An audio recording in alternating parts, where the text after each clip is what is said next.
Yeah. Last Tuesday class of the year. So excited to be here together.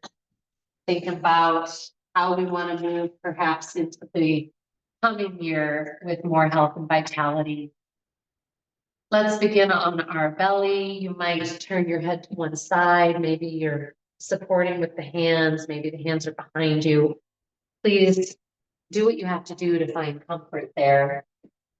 Let your body get heavy.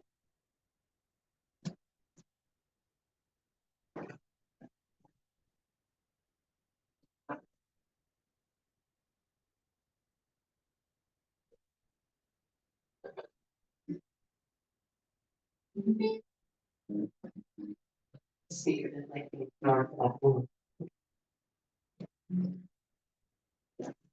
and I hope you're finding a soft awareness of your abdomen against the floor. And I'm going to draw your attention to that kind of xiphoid process space where the ribs come up and in. And sometimes we think about this area as kind of a will center. And I was just talking about how easy it is to kind of run out of willpower and clarity of direction for will. And there's so much that we're giving our attention to and that we're fueling forward. And especially by the end of the day or the end of the week, we might feel like we've lost our willpower to really make healthy decisions for ourselves. So I just want you to kind of focus on that area for a moment with a tenderness and a compassion. And as you begin to bring in deeper breath, you might picture it massaging and nourishing that space.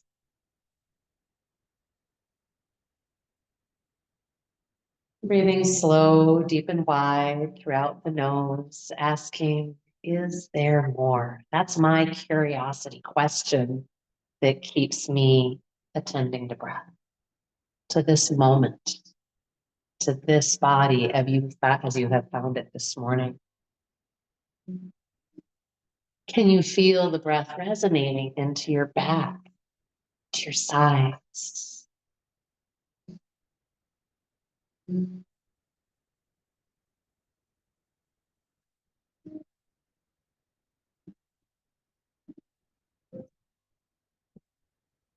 Before we move on and give our attention to breath work, all kinds of things, I'm going to ask you to very thoughtfully thank yourself. Acknowledge the accomplishment of getting to the mat this morning. It's really easy, I think, to pass that over. It's no big deal, but it is a big deal.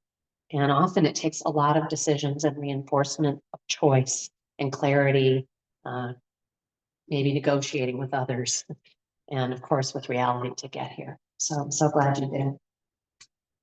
I'm going to ask you to start rocking your hips so that one hip bone and then the other is hitting the floor. And I want you to make this just really easy. So it's not a big effort. The rest of the body should be able to kind of stay relaxed. You probably don't even need to move, consciously move your legs at all, just a rocking of the hips and things will follow along. Rock, rock, rock, rock. And if you can get kind of that speed, rock, rock, rock, rock, go for it. If it hurts, don't do it. But this is a wonderful, of course, just nice movement for the internal organs, but also a kind of renovating massage for our vagus nerve, which can easily get a little out of sorts with hurry and worry. So we're just attending. It's almost like, making sure you've got gas in the gas tank before you go on a trip. We're attending to the vagus nerve a little bit here. And then at some point, let it come to a still point. And notice, I'm hoping you feel maybe a little vibration. And next, inviting you to bend your knees and windshield wiper your low leg. Nice and gentle, by the way, because if you've got any instability going on in that SI area, we don't want to tweak it, but certainly become aware of it. What's going on today?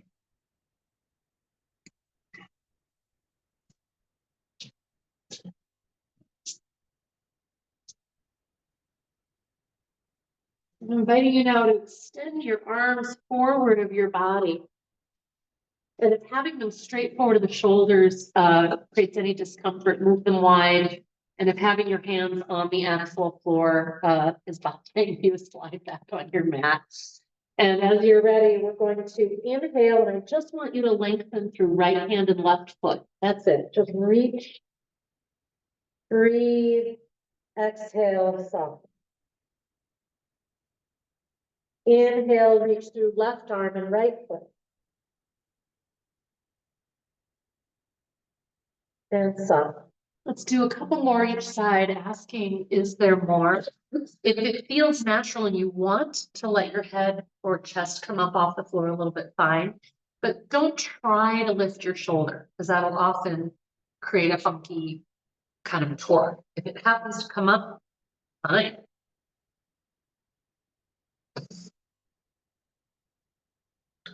And then with all four limbs extended, we're going to do just like a little swim. So anchor your pelvis, lift your hands and feet and head just a little off the floor, and just start that little swim like you're, I feel like it's like one of those swimming frogs, you know, chukka, chukka, chukka, chukka. I don't know how to explain it. Couple more, and then a big inhale, all four limbs lift. Exhale, release. Turn your head to the other side and rock the hips again. Rock, rock, rock, rock.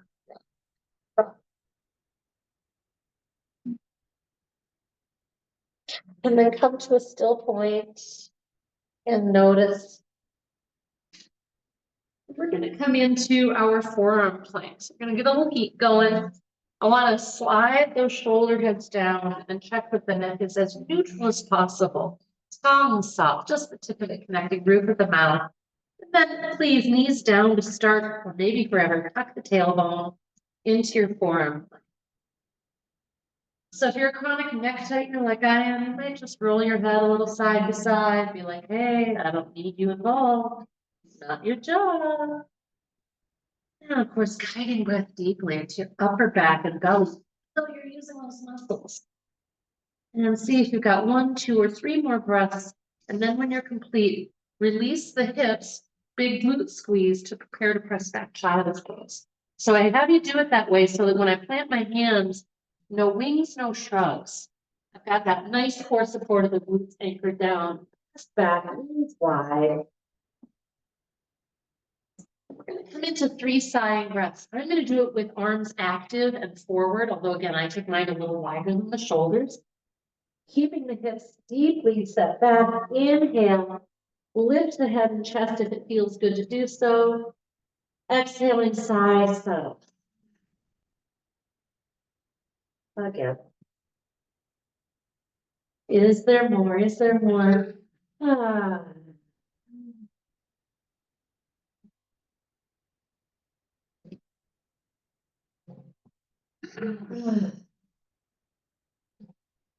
And then gently rolling the head side to side, kind of forehead to temple. And as you do that, I hope you'll feel a natural inclination to kind of let one armpit lower and then the other.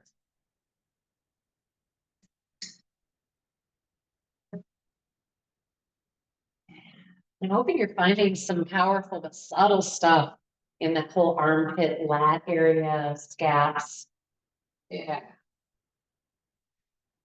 We're going to come to our belly once again, and you can get there however you want. Hop on down. I'm going to have you rotate your shoulder heads, nice big circles, until you feel that you can interweave your fingers behind your back for Yoga Mudra. Or if you know that you would benefit from a strap or a sock, grab it. Give me a wave if you want me to bring something to you. Make sure to anchor the pelvis down. So nice glute squeeze before gently, slowly pressing your knuckles towards the wall behind you. And if it feels good to do so, very gently, slowly press the hands off the butt and returning. Maybe it would feel good to extend up into kind of a cobra back off the floor. Again, I kept repeating gently, slowly, because we have so many intricate little connections, nerve pathways, and so on through the clavicle around the blade. When that is complete, inviting you one more time, press back child's pose, no wings, no shrugs. Then glute anchoring. Elbows in, shoulders down, hands plant. Yeah, beautiful. I love seeing that happen with integrity. And then settling into your version of child's pose again, for me, knees really wide, always gives me that best kind of low back massage, especially as I take a deep inhale. Yeah, remember that last 5 to 10% of that inhale? That's what's going to give you the massage. So I call it the change agent. Tuning in for a couple more breaths here, seeing if you can find the gap or the pause between the turns of the breath.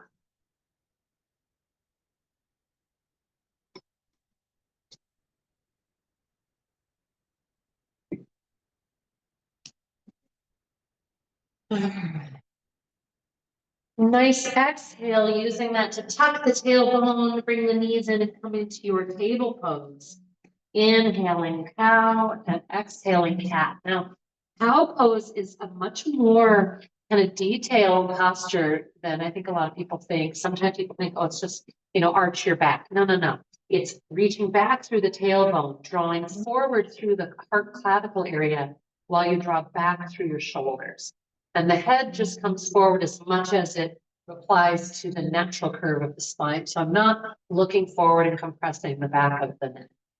Exhaling, also we can kind of initiate it by tucking tailbone and kind of watching as each vertebra follows, eventually head hanging. What is that? How much tension in your neck today? And continuing, inhaling, tailbone draws back, heart draws forward, we're a human suspension bridge, and we're asking, is there more? Where does that inhale show up? I can feel it wonderfully in that will area, that xiphoid process that I was talking about, diaphragm.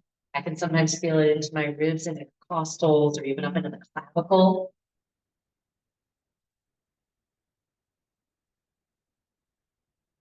Looking good, nice slow movements. I love it. Feel free to add more ujjayi, that throat contraction, making that little sound of waves. I want you to just check if you believe your elbows are straight. And if they can't, I know some people who have physical, impingement that will not allow what would appear to be a straight joint. Don't worry about it. But I want you to feel that they're kind of clicked in. Lovely. Let's use now all the power and upward lift of the core, cat back, to move into our first downward facing dog. Again, you might have your hands wider than your shoulders. I often find that releases my kind of chronic neck that wants to tighten when I have my arms closer. And we're going to do some nice organic stuff here. First, make sure your intelligent hands are anchored, shoulder heads rotating away, let the head kind of hang and move. I like pulsing, knees bent, and then pedaling one heel at a time. But I'm going to be bringing us into some thread the needle. So if you don't like the child's or table pose version, walk your hands back and you come to standing. Otherwise, you could come to table and enjoy coming in and out of thread the needle.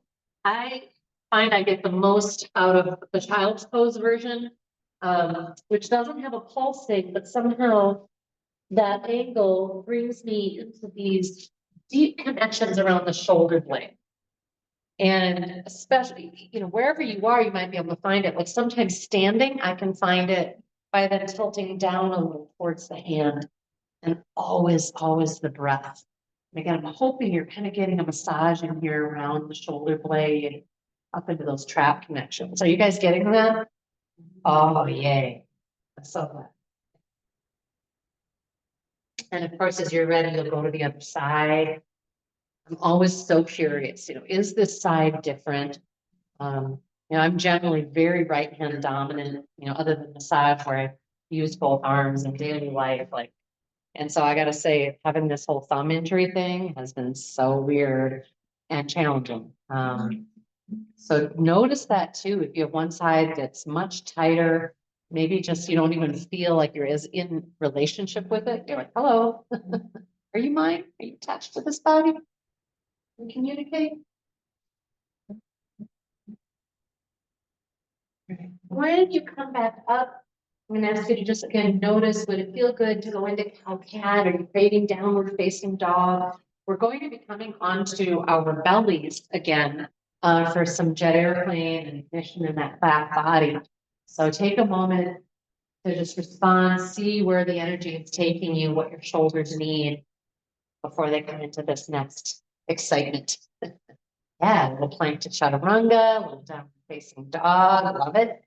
When you're ready to come on down, again, the hands are palms facing the floor, pelvis is anchoring. When we say pelvic triangle, we're referring to hip bones and pubic bones. So it's that triangle that we want to anchor, protects our low back. Hands are on the floor, shoulder heads circle until they're off the floor and as far down the body as they can be, but without any neck tension. So notice if you're kind of striving to make that happen, just liquid, slide them down. And then as you're ready, inhale, extend the hands off the floor, reaching for the wall behind.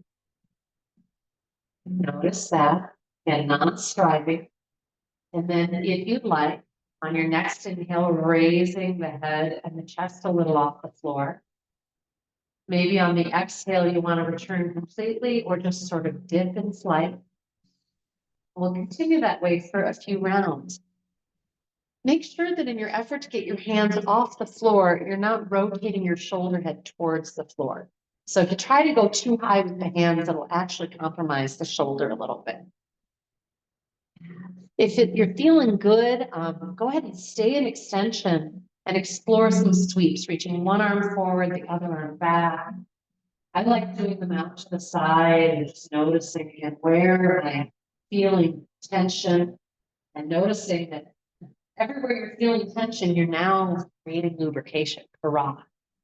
Hurrah.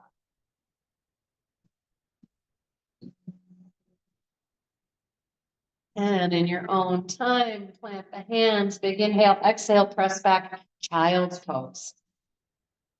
And obviously, if knees are ever bothering you in this pose, ragdoll is a really good alternate kind of decompression for the spine.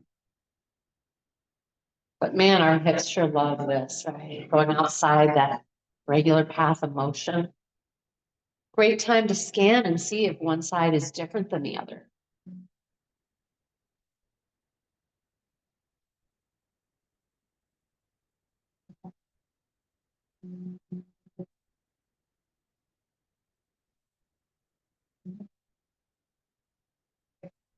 Using your next exhale to come up to table once more.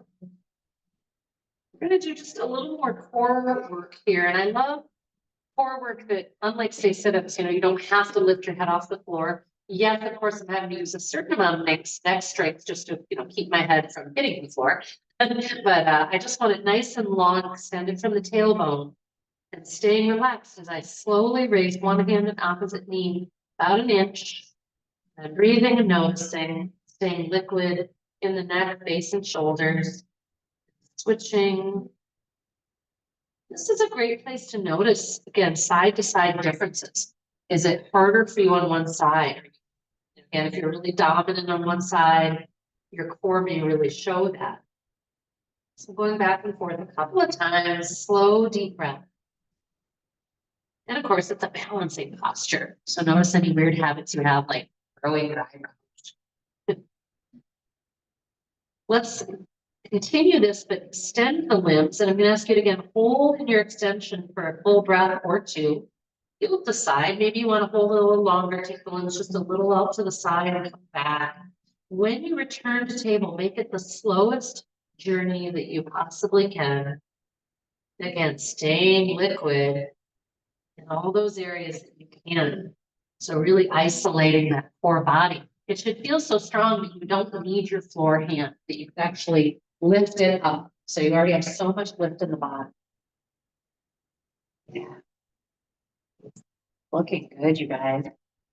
Releasing, and then we're going to come onto our back. So you can just kind of pop onto the butt. Grab your block. We're going to put it between the knees in our bridge pose.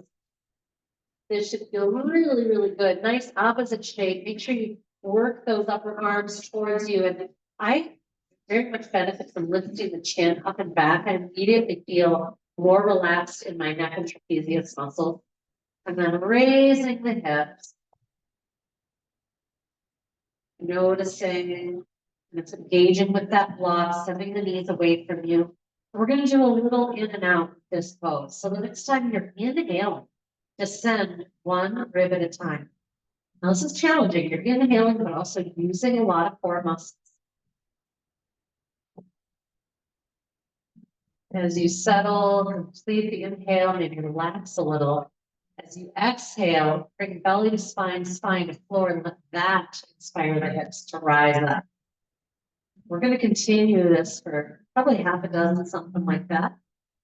Depends on how slow your breath is. See, here's a motivation to slow your breath down. If your breath is fast, we got to do more. Of course, if you feel like a hamstring cramp coming on or something, just take a break, straighten those legs out.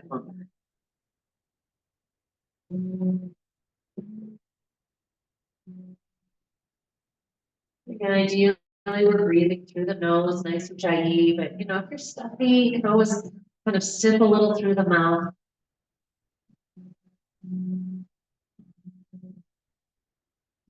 All right. We're going to do one more. I'm going to invite you to take your block out so you can do your foot hover without that irritation. You guys know this is the one I'd love to see you do every day until we see each other again. One foot at a time, hovering up off the floor.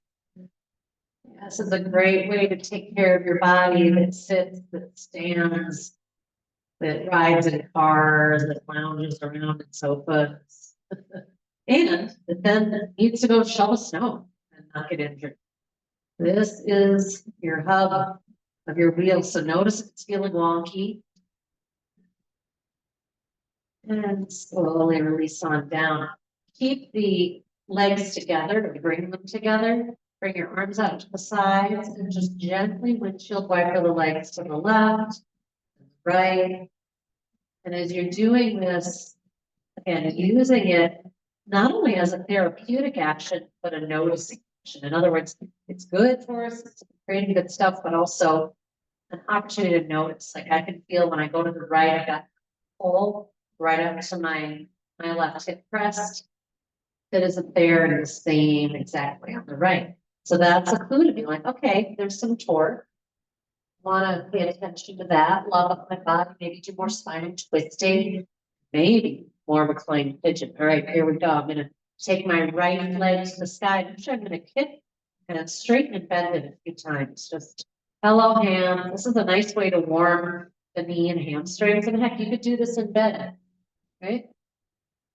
Cross the right ankle on the left thigh and give it a little wag. Wagging that knee away and towards you. Just nice synovial fluid amp up here. And then I'm going to hug the right knee as tightly to my right chest as I can. And then send it a little towards the central line. So that hugging of the right knee basically imitates when we're doing pigeon facing the floor presses the leg towards our chest, right? And gravity brings our chest towards the thigh. You're doing it manually. And one of the things that I like about it is you get to really pick what is the angle then of that lower leg. So my foot doesn't have to be straight across from the knee, but I can play with it, grab the foot and bring it closer and let the knee go farther away. So I think that's one of the reasons I most often practice pigeon this way is I just feel like there's so much more kind of variety of angle to explore to find a good massage. Letting the neck be soft. Of course, when you feel complete, you might once again just bend and straighten that leg. And then we'll go to the other side. Left leg, bending, straightening. Everybody finding something good? Yay! I love it. We should just say yoga, treasure hunting together. We'll make t-shirts. People will be like, what is that? So go ahead and wag that left knee. Notice what's in that left hip. And hugging left knee, tight to the chest. Again, no waves, no shrugs. I really want you to keep hawkeye, eagle eye, crow and coal eye, everything with watches on your neck and those trapezius muscles. Are they getting involved? Tell them to just chill the hell out. Don't need them. Again, you're sending things a little towards the center line. So I'm guiding that left knee a little right. Sending breath in as the change agent, maybe playing with the angle with the foot. Maybe rolling the head back and forth.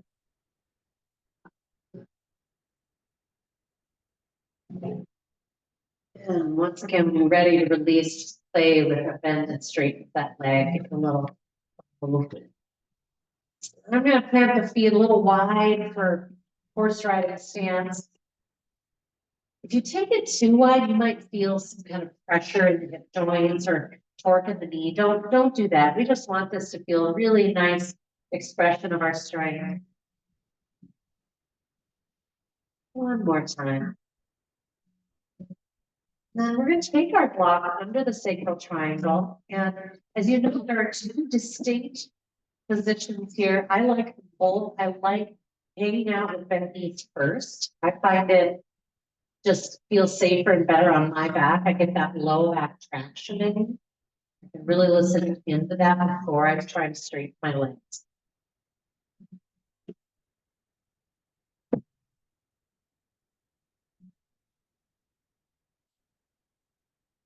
And if you decide to straighten the legs, be watchful that you don't experience a hip dump.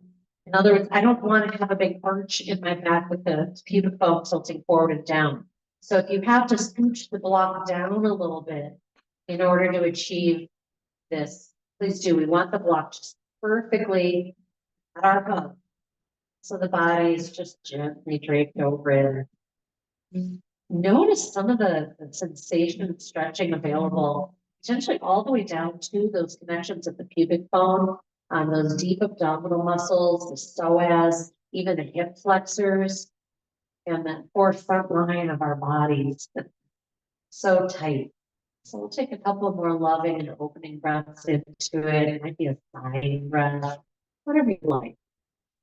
I like working my shoulder blades in underneath so that, again, my neck and upper back just feels very easy.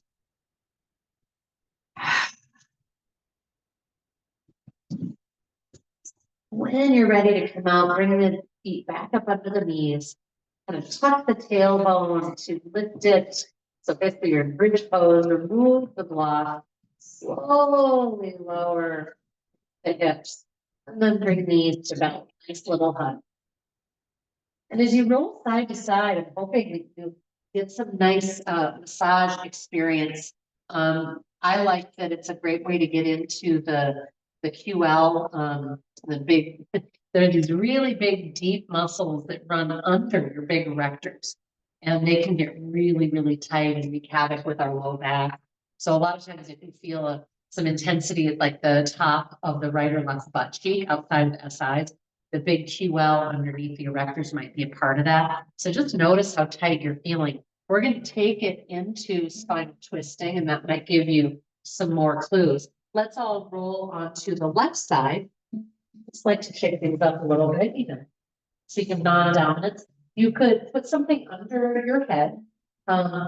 If you want to create more spinal twist, and it's available for you, you can scooch your left shoulder further left.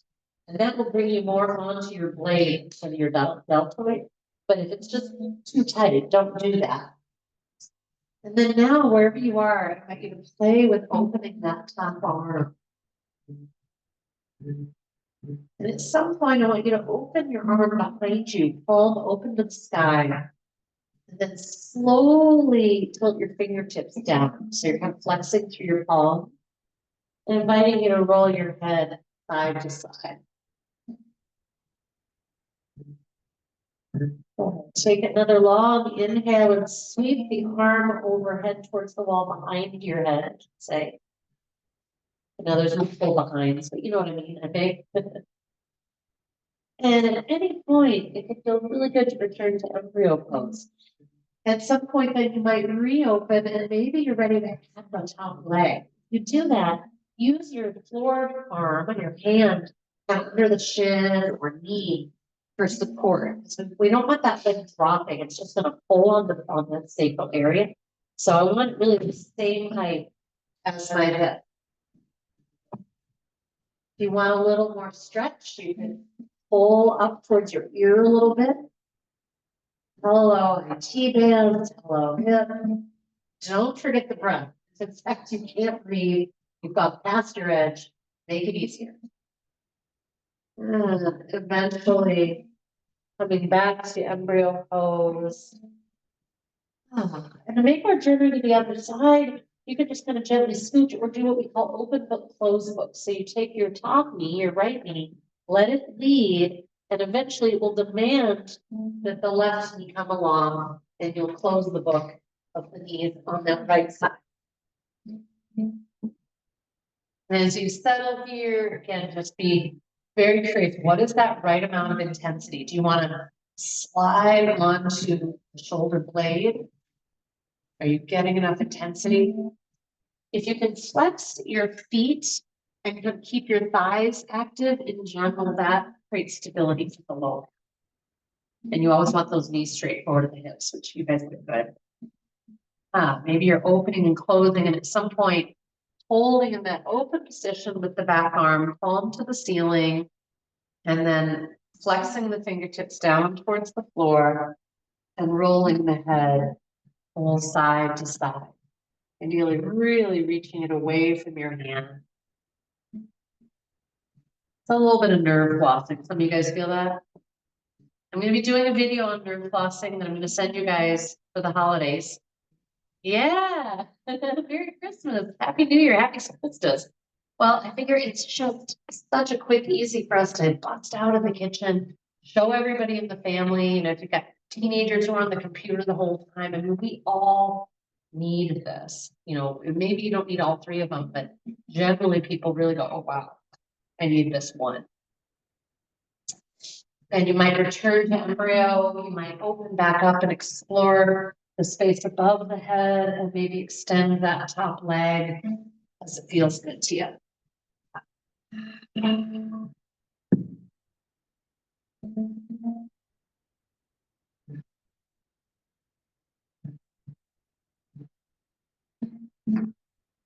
When you're ready to come on back to center, I'm going to invite you to go right into happy baby. So if you need a strap and don't have one, give me a wave, I'll be your runner. You could take the strap across the arches of the feet. You can clasp the blades of the feet, the big toes. You can grab the ankles, although I find it difficult to get as much of a stretch without more grip than that. But whatever works for you, I'm hoping you've got enough power to draw those knees down. Tilt the tailbone down, shoulder heads down, big down. And then big deep breath. And then play, you know, call this happy baby in part, because a lot of times the babies will get a hold of their feet and they'll just roll side to side and they'll giggle. So it's kind of fun to find your body moving without you directing it. Even a baby knows that, apparently.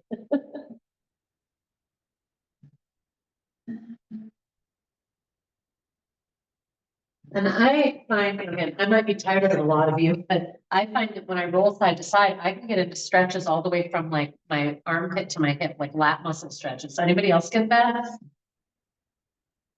No, that is just me. Go ahead and bring the heels together, butterfly. Maybe bringing one foot higher than the other again. These don't have to be big movements to really benefit the joints. And we're going to come into one more expression of bridge pose. If you would like to walk your shoulder blades deeper underneath, you can do that and just let the palms rotate towards the sky, by the way. You don't have to have yoga mudra. You could then walk those hands underneath and intertwine. But either way, please check in with the neck. Maybe guide the chin up and back to reduce pressure. I'm going to ask you to see if there's an edge for you, a good edge, where you can maybe stay for 2, 3, 4 more breaths and have it be a wonderful level of work, right? If it's sort of like your neck is starting to talk to you or your low back, don't ignore that. Those are signs of, hey, today you're going past the edge. You don't want to stay this long. Here's some nice ujjayi, beautiful, some gentle releasing down, one rib at a time, beautiful.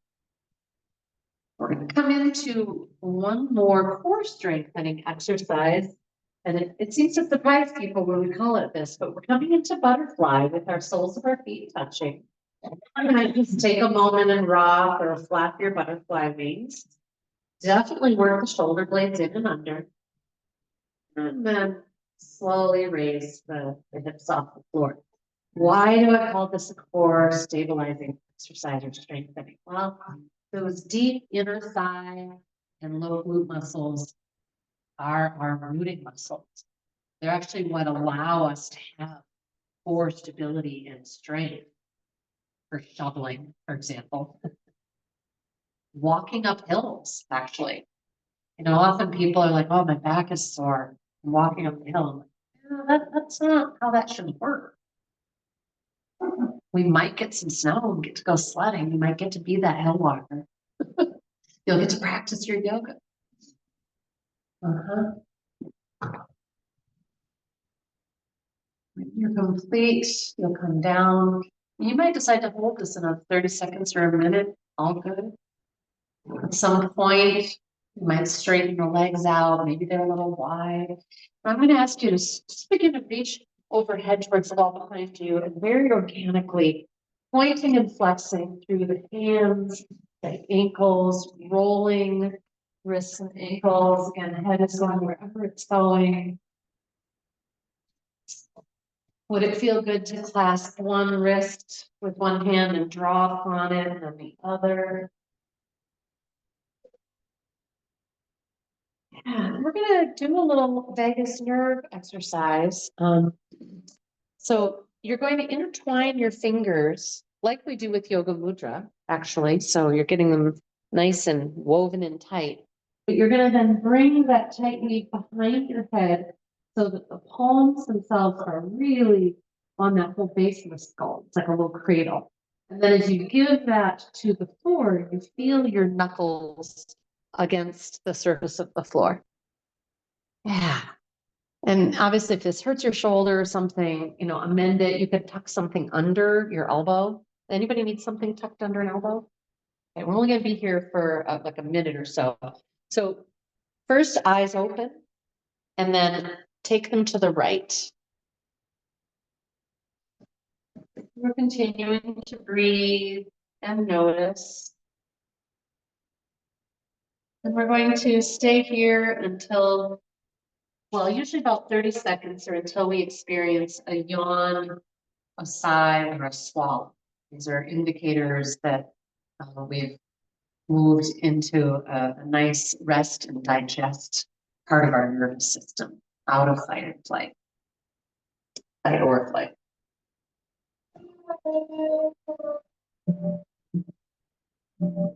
And so if none of those things have happened yet and you want to stay a little longer, feel free to do that.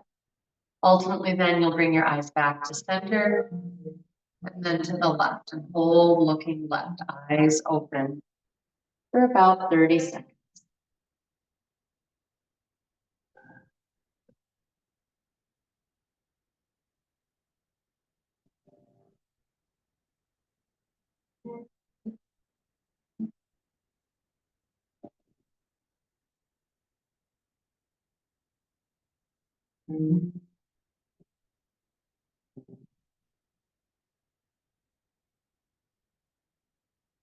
And if you've not experienced any of those three things and you want to stay a little while longer, please do.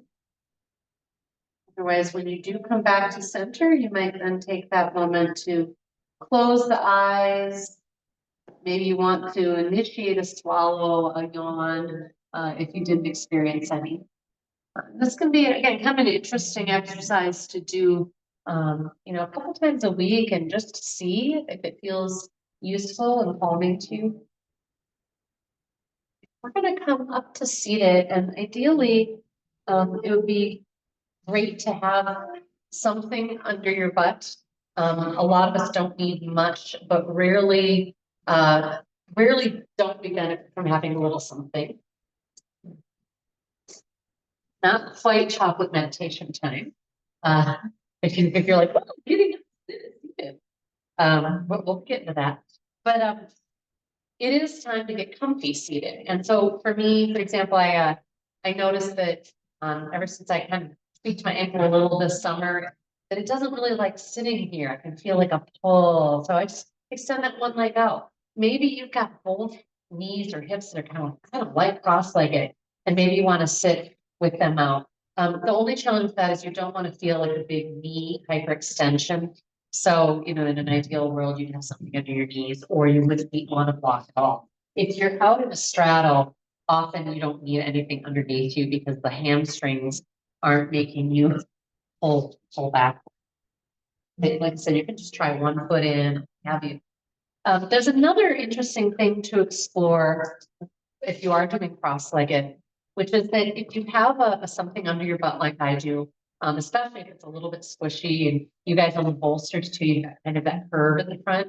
If you move into a position where your sits bones are more at the front, you're more able, and this is actually better on the ankle, to kind of tuck in and be more close to the shin than the side of the leg, and so that the ankle doesn't get pulled in the same way.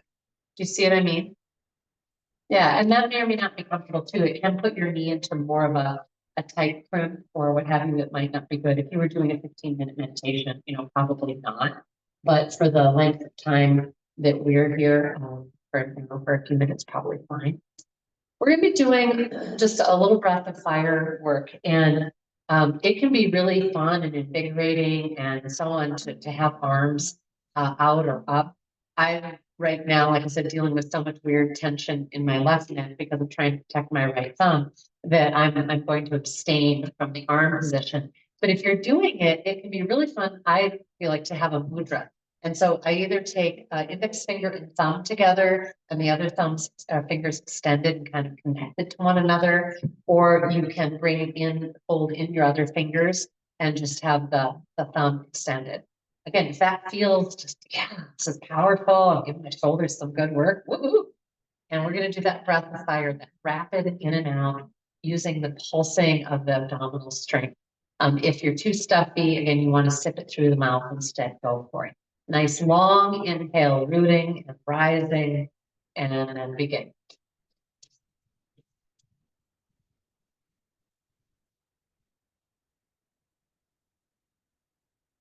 As we continue, make sure that it's the abdomen pumping towards the spine on the exhale, and that there's no shrugging shoulder work, there's no neck work. It's like the rest of you's napping, and your abdomen is just on full force. You could also, by the way, bring those arms in, elbows kind of connecting to the body if that feels better. And you could just have your hands resting on your knees like me. Keep going. We're going to do a few more.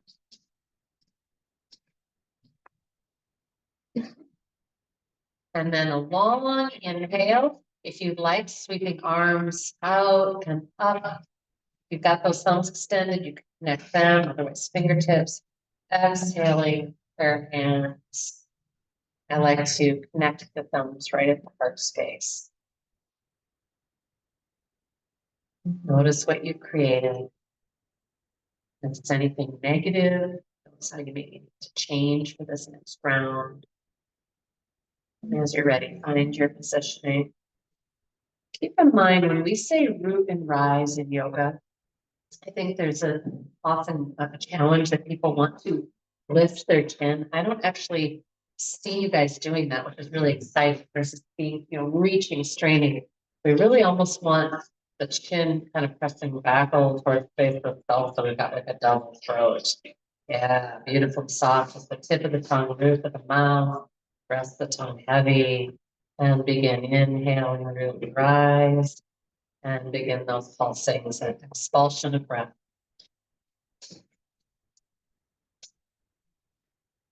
Now, if you've got a really big engagement of that belly, it might kind of shake your body. Yeah, that's cool as long as you're not shrugging. You can play with pacing faster, slower. If you're lightheaded, please slow it down or just go back to slow, deep, and wide.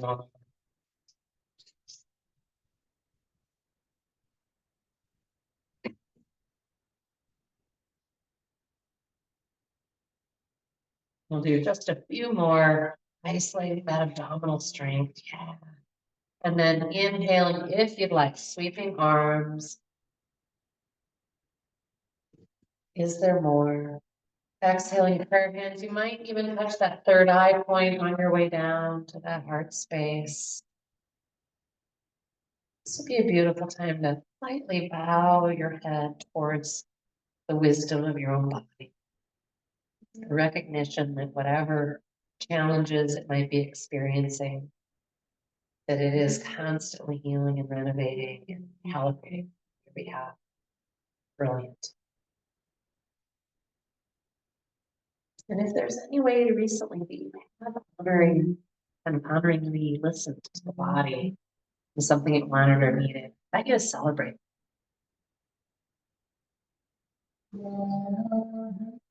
And somebody say earlier, small wins. Right? All right. We do one more movement here, a lion stretch. Big opening of the jaw. If you like adding the lion claws, you can do that. So big inhale, arms or no. Exhaling. And as we do two more, you can stick the tongue out. You can have the tongue soft and down. I invite you to notice some of the activity right there at the base of the skull, the bottom muscles.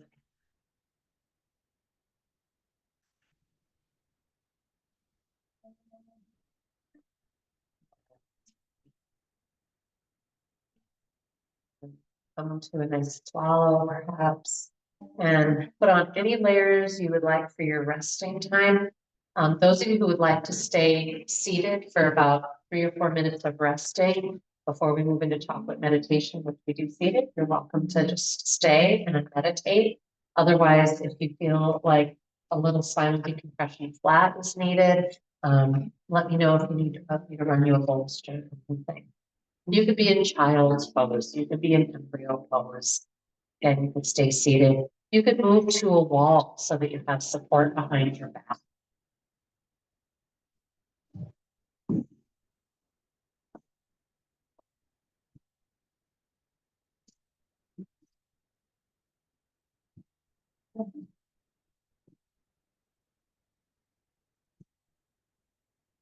In these minutes of our practice, we are simply softening and inviting integration, letting the body take everything we've done, send the energy where it is most needed, coming into wholeness. Om Shanti Shanti Om. Peace. Peace.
Please become lightly aware of your voice, asking you to stay deeply introverted as you make a slow journey to seated if you'd like to participate in the chocolate meditation.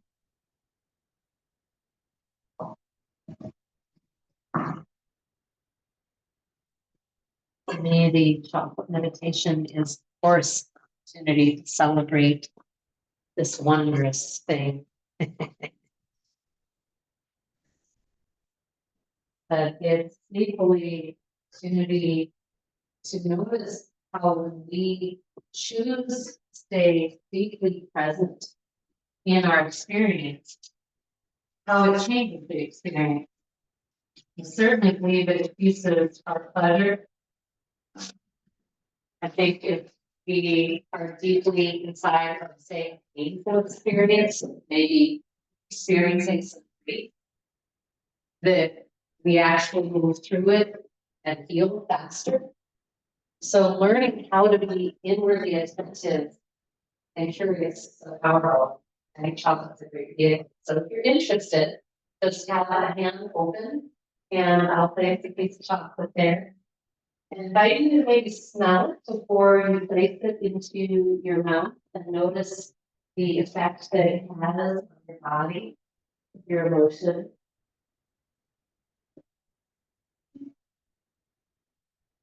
And ideally, we're able to move the chocolate around the mouth, but we don't chew it. So you can suck on it.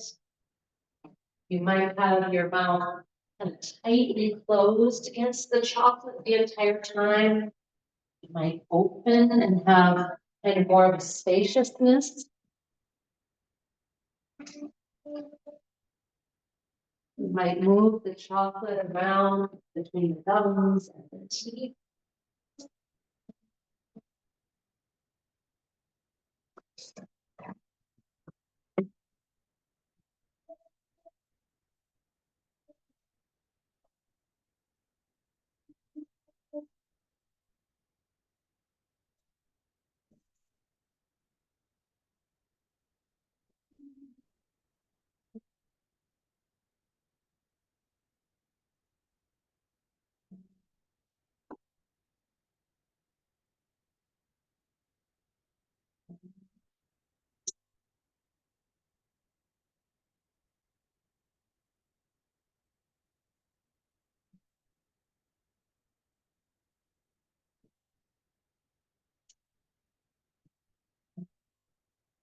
Notice if the mind wanders. That is its nature. Again, no self-chastising or shame. Just get more adept at notice, wander, bring it back. Hello, talk. Hello, present moment experience.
If the piece of chocolate has disappeared, I invite you to notice what remains. I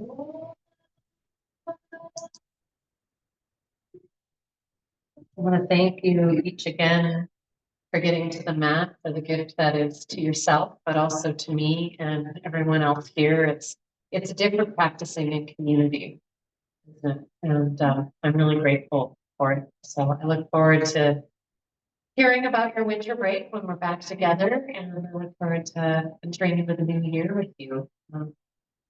I certainly would like to be more consistent in my home practice, and so on, give it more time and not be distracted by, oh, I've got a text out in return. So if you also are seeking a home practice at all, or looking how to manipulate it or set yourself up for success, that's something I'm always happy to talk to you about. It's one of my commitments to you as a teacher, is to help you create your whatever yoga off the yoga mat here that you're trying to create. And it may not be a practice on a mat, but if you're looking how to find that in your daily life, I would love to help. So thanks again, beautiful people. Enjoy being you, and we'll see you on the other side. Namaste.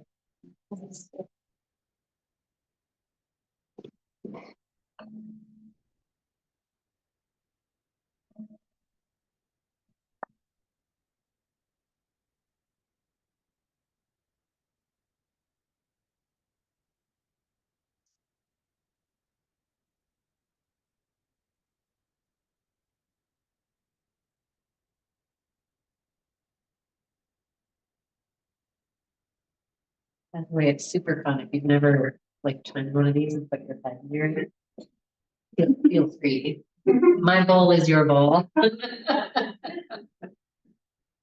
Was that chocolate good? Well, and it's enhanced, I think, by the knowledge they say the price of chocolate and coffee are gonna go up. So I'm like, let's get better at enjoying the single square, right? Versus the chomping the whole row of a bar. I know, I heard eggs are going up too. Have a great time being you. See you soon.